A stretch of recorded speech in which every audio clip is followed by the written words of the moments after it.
ॐ श्री विष्णवे नमः। ध्यानम् शान्ताकारं भुजगशयनं पद्मनाभं सुरेशं विश्वाधारं गगनसदृशं मेघवर्णं शुभांगं लक्ष्मीकान्तं कमलनयनं योगिभिर्ध्यानगम्यं वन्दे विष्णुं भवभयहरं सर्वलोकैकनाथम्। ॐ श्री परमात्मने नमः।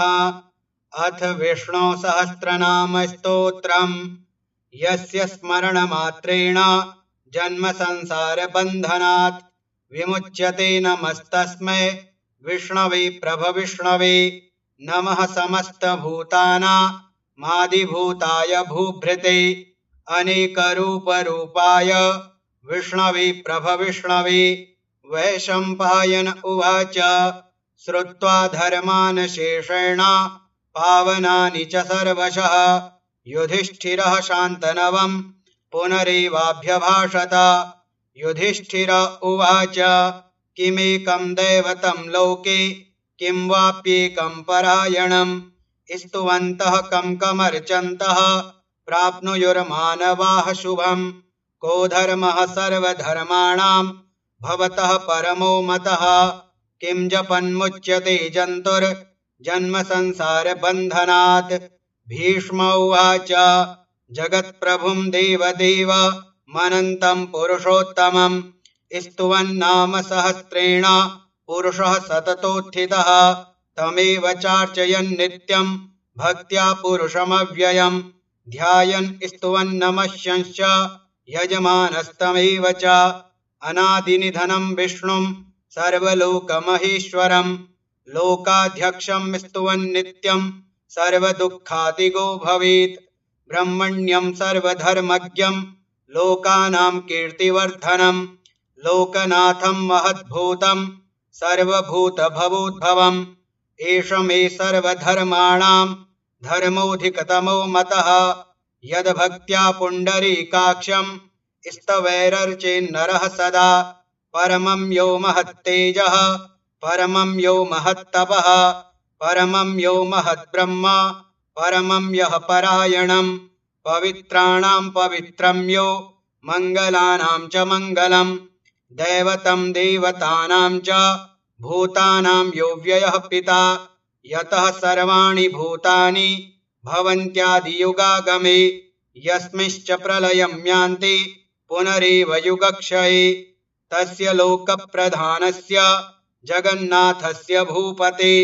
विष्णोर्नाम सहस्रं मे शृणु पापभयापहम्। यानि नामानि गौणानि विख्यातानि महात्मनः ऋषिभिः परिगीतानि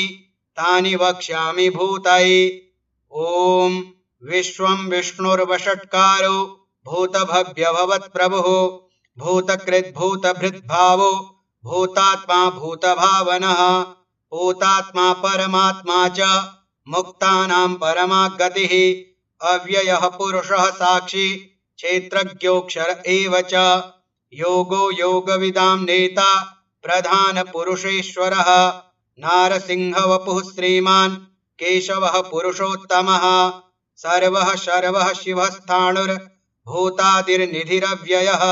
संभवो भावनो भर्ता प्रभवः प्रभुरीश्वरः स्वयंभूः शम्भुरादित्यः पुष्कराक्षो महास्वनः अनादिनिधनो धाता विधाता धातुरुत्तमः अप्रमेयो हृषीकेशः पद्मनाभोऽमरप्रभुः विश्वकर्मा मनुस्त्वष्टा स्थविष्ठः स्थविरो ध्रुवः अग्राह्यः शाश्वतः कृष्णो लोहिताक्षः प्रतर्दनः प्रभूतस्त्रीककुब्धाम पवित्रं मङ्गलं परम् ईशानः प्राणदः प्राणो ज्येष्ठः श्रेष्ठः प्रजापतिः हिरण्यगर्भो भूगर्भो माधवो मधुसूदनः ईश्वरो विक्रमी धन्वी मेधावी विक्रमः क्रमः अनुत्तमो दुराधर्षः कृतज्ञः कृतिरात्मवान् सुरेशः शरणं शर्मा विश्वरेताः प्रजाभवः अह संवत्सरो व्यालः प्रत्ययः सर्वदर्शनः अजः सर्वेश्वरः सिद्धः सिद्धिः सर्वादिरच्युतः वृषा कपिरमेयात्मा सर्वयोगविनिःसृतः वसुर्वसुमनाः सत्यः समात्मा संमितः समः अमोघः पुण्डरीकाक्षो वृषकर्मा वृषाकृतिः रुद्रो बहुशिरा बभ्रुर्विश्वयोनिः शुचिस्रवाः अमृतः शाश्वतः स्थाणुर्वरारोहो महातपाः सर्वगः सर्वविद्भानुर्विश्वक्सेनो जनार्दनः वेदो वेदविदव्यङ्गो वेदाङ्गो वेदवित्कविः लोकाध्यक्षः सुराध्यक्षो धर्माध्यक्षः कृताकृतः चतुरात्मा चतुर्व्यूहश्चतुर्दंष्ट्रश्चतुर्भुजः भ्राजिष्णुर्भोजनं भोक्ता सहिष्णुर्जगदाधिजः अनघो विजयो जेता विश्वयोनिः पुनर्वसुः उपेन्द्रो वामनः प्रांशो रमोघः शुचिरूर्जितः अतीन्द्रः संग्रहः सर्गो धृतात्मा नियमो यमः वेद्यो वैद्यः सदा योगी वीरः माधवो मधुः अतीन्द्रियो महामायो महोत्साहो महाबलः महाबुद्धिर्महावीर्यो महाशक्तिर्महाद्युतिः अनिर्देश्य वपुः श्रीमान् मेयात्मा महादृधृक् महेश्वासो महीभर्ता श्रीनिवासः सतां गतिः अनिरुद्धः सुरानन्दो गोविन्दो गोविदां पतिः मरीचिर्दमनो हंसः सुपर्णो भुजगोत्तमः हिरण्यनाभः सुतपाः पद्मनाभः प्रजापतिः अमृत्युः सर्वदृक्सिंहः सन्धाता सन्धिमानस्थिरः अजो दुर्मर्षणः शास्ता विश्रुतात्मा सुरारिः गुरुर्गुरुतमो धाम सत्यः सत्यपराक्रमः निमिषो निमिषः स्त्रग्वी वाचस्पतिरुदारथिः अग्रणिर्ग्रामणिः श्रीमान् न्यायो नेता समीरणः सहस्रमूर्धा विश्वात्मा सहस्राक्षः सहस्रपात् आवर्तनो निवृत्तात्मा संवृतः संप्रमर्दनः अहसंवर्तको वहनी रनिलो धरणीधरः सुप्रसादः प्रसन्नात्मा विश्वधृग्विश्वभुग्विभुः सत्कर्ता सत्कृतः साधुर्जहन्नुर्नारायणो नरः असंख्येयो प्रमेयात्मा विशिष्टः शिष्टकृच्छुचिः सिद्धार्थः सिद्धसंकल्पः सिद्धिदः सिद्धिसाधनः वृषा हि वृषभो विष्णुर्वृषपर्वा वृषोदरः वर्धनो वर्धमानश्च विविक्तः श्रुतिसागरः सुभुजो दुर्धरो वाग्मी महीन्द्रो वसुदो वसुः नैकरूपो बृहद्रूपः शिपिविष्टः प्रकाशनः ओजस्तेजोद्युतिधरः प्रकाशात्मा प्रतापनः ऋद्धः स्पष्टाक्षरो मन्त्रश्चन्द्रांशुर्भास्करद्युतिः अमृतांशुद्भवो भानुः शशबिन्दुः सुरेश्वरः औषधं जगतः सेतुः सत्यधर्मपराक्रमः भूतभव्यभवन्नाथः पवनः पावनो नलः कामः कामकृत्कान्तः कामः कामप्रदः प्रभुः युगादिकृद्युगावर्तो नैकमायो महाशनः अदृश्यो व्यक्तरूपश्च सहस्रजिदनन्दजित् इष्टो विशिष्टः शिष्टेष्टः शिखण्डी नहुषो वृषः क्रोधः क्रोधकृत्कर्ता विश्वबाहुरमहीधरः अच्युतः प्रथितः प्राणः प्राणदो वासवानुजः अपां निधिरधिष्ठानमप्रमत्तः प्रतिष्ठितः स्कन्दः स्कन्दधरो धुर्यो वरदो वायुवाहनः वासुदेवो बृहद्भानो रादिदेवः पुरन्दरः अशोकस्तारणस्तारः शूरः शौरिर्जनेश्वरः अनुकूलः शतावर्तः पद्मी पद्मनिभीक्षणः पद्मनाभोरविन्दाक्षः पद्मगर्भः शरीरभित् महर्धिर्ऋद्धो वृद्धात्मा महाक्षो गरुडध्वजः अतुलः शरभो भीमः समयज्ञो हविर्हरिः सर्वलक्षणलक्षण्यो लक्ष्मीवान् समितिञ्जयः विक्षरो रोहितो मार्गो हेतुर्दामोदरः सः महीधरो महाभागो वेगवान् मिताशनः उद्भवः शोभणो देवः श्रीगर्भः परमेश्वरः करणं कारणं कर्ता विकर्ता गहनो गुहा व्यवसायो व्यवस्थानः संस्थानः स्थानदो ध्रुवः परर्धिः परमस्पष्टः तुष्टः पुष्टः शुभेक्षणः रामो विरामो विरजो मार्गो नेयो नयो नयः वीरः शक्तिमतां श्रेष्ठो धर्मो धर्मविदुत्तमः वैकुण्ठः पुरुषः प्राणः प्राणदः प्रणवः पृथुः हिरण्यगर्भः शत्रुघ्नो व्याप्तो वायुरधोक्षजः ऋतुः सुदर्शनः कालः परमेष्ठी परिग्रह उग्रः संवत्सरो दक्षो विश्रामो विश्वदक्षिणः विस्तारः स्थावरस्थाणुः प्रमाणं बीजमव्ययम् अर्थोऽनर्थो महाकोशो महाभोगो महाधनः अनिर्विण्णः स्थविष्टो भूर्धर्मयूपो महामखः नक्षत्रनेमिर्नक्षत्रे शमः श्यामः समीहनः यज्ञ इज्यो महेज्यश्च क्रतुः सत्रं सतां गतिः सर्वदर्शी विमुक्तात्मा सर्वज्ञो ज्ञानमुत्तमम् सुब्रतः सुमुखः सूक्ष्मः सुघोषः सुखदः सुहृत् मनोहरो जितक्रोधो वीरबाहुरविदारणः स्वापनः स्ववशो व्यापी नैकात्मा नैककर्मकृत् वत्सरो वत्सलो वत्सी रत्नगर्भो धनेश्वरः धर्मकृद्धर्मी सदसत्क्षरमक्षरम् अविज्ञाता सहस्रांशुर्विधाता कृतलक्षणः गभस्तिनेमिः सत्त्वस्थः सिंहो भूतमहेश्वरः आदिदेवो महादेवो देवेशो देवभृद्गुरुः उत्तरो गोपतिर्गोप्ता ज्ञानगम्यः पुरातनः शरीरभूतभृद्भोक्ता कपीन्द्रो भूरि दक्षिणः सोमपोम्रतपः सोमः पुरुजित् पुरुषोत्तमः विनयो जयः सत्यसन्धो दाशार्हः सात्वतां पतिः जीवो विनयिता साक्षी मुकुन्दो मितविक्रमः अम्भोनिधिरनन्तात्मा महोदधिशयोऽन्तकः अजो महार्हः स्वाभाव्यो जितामित्रः प्रमोदनः आनन्दो नन्दनो नन्दः सत्यधर्मा त्रिविक्रमः महर्षिः कपिलाचार्यः कृतज्ञो मेदिनीपतिः त्रिपदस्त्रिदशाध्यक्षो महाशृङ्गः कृतान्तकृत् महावराहो गोविन्दः सुषेणः कनकाङ्गदी गुह्यो गभीरो गहनो गुप्तश्चक्रगदाधरः वेदाः स्वाङ्गोजितः कृष्णो दृढः शङ्कर्षणोच्युतः वरुणो वारुणो वृक्षः पुष्कराक्षो महामनाः भगवान् भगहानन्दे वनमाली हलायुधः आदित्यो ज्योतिरादित्यः सहिष्णुर्गतिसत्तमः सुधन्वाखण्डपरशुर्दारुणो द्रविणप्रदः दिविस्पृक्सर्वदृग्व्यासो वाचस्पतिरयो निजः त्रिसामासामगः साम निर्वाणं भेषजं भिषक् सन्न्यासकृच्छमः शान्तो निष्ठा शान्तिः परायणम् शुभाङ्गः शान्तिदः स्रष्टा कुमुदः कुवलेशयः गोहितो गोपतिर्गोप्ता वृषभाक्षो वृषप्रियः अनिवर्ते निवृत्तात्मा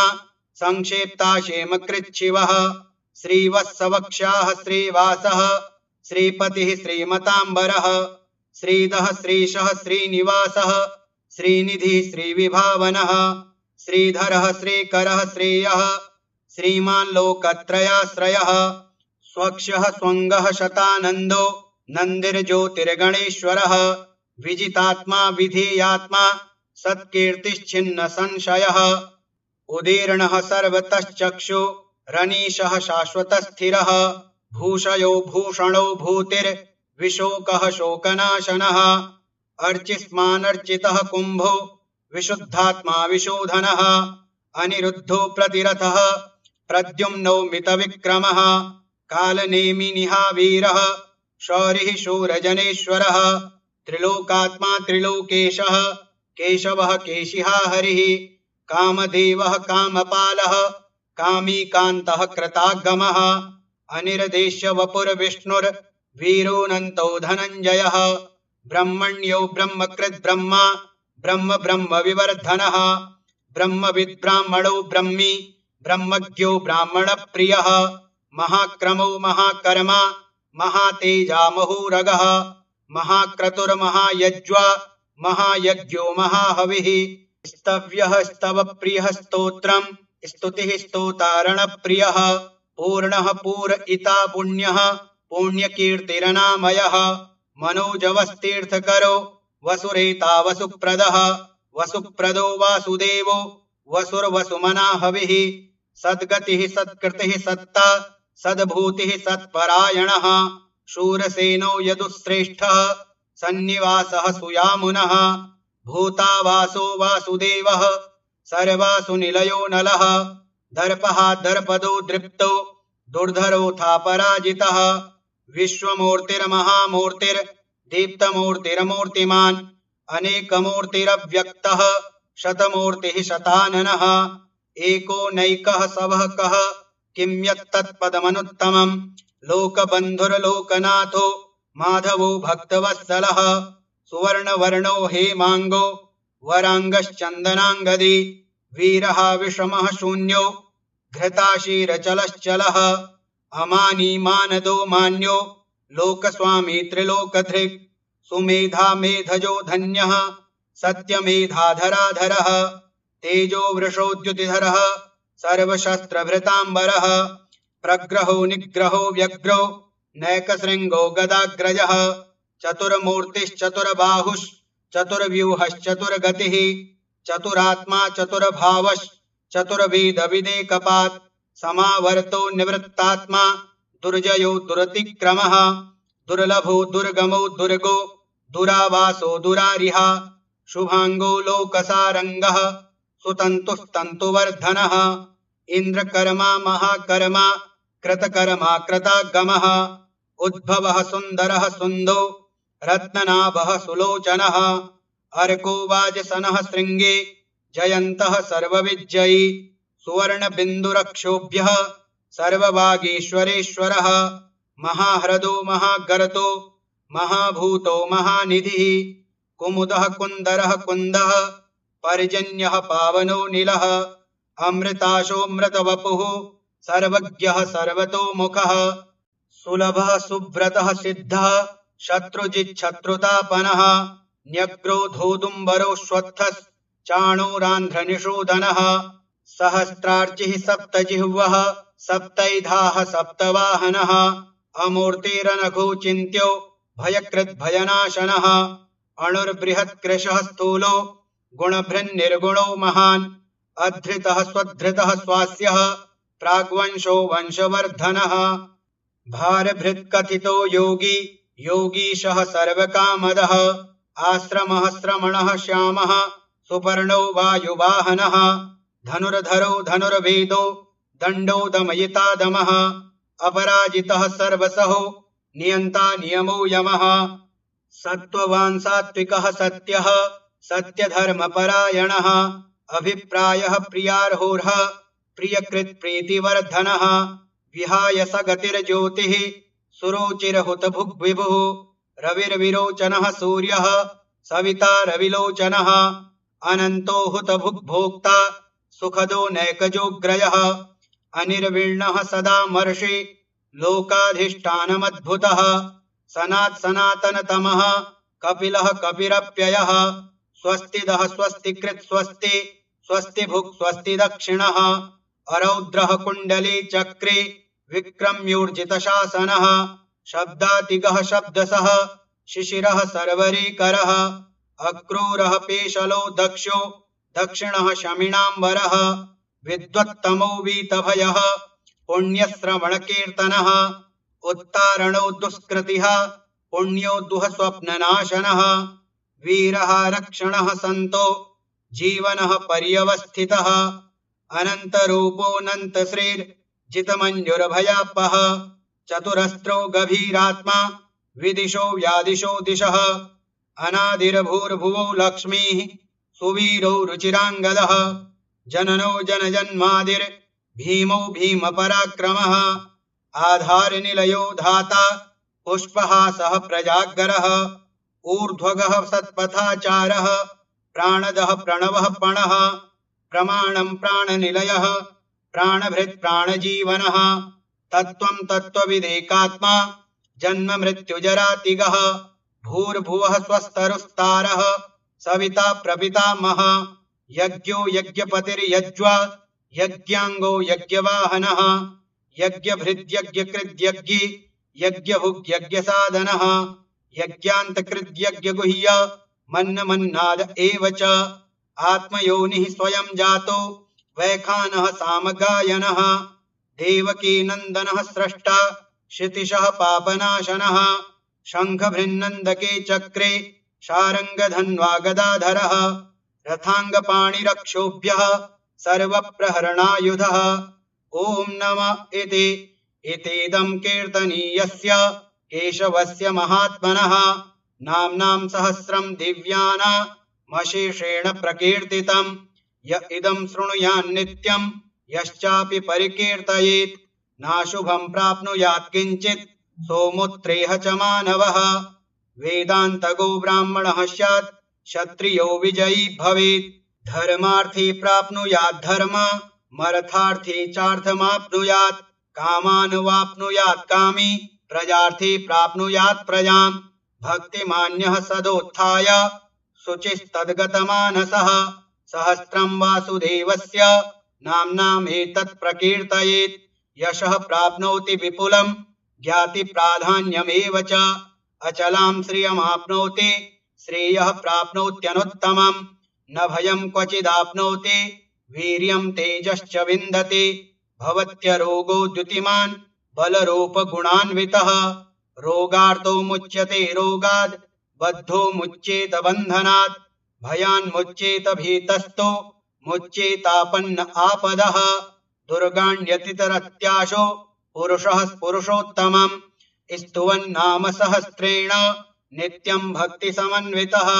वासुदेवाश्रयो मर्त्यो वासुदेवपरायणः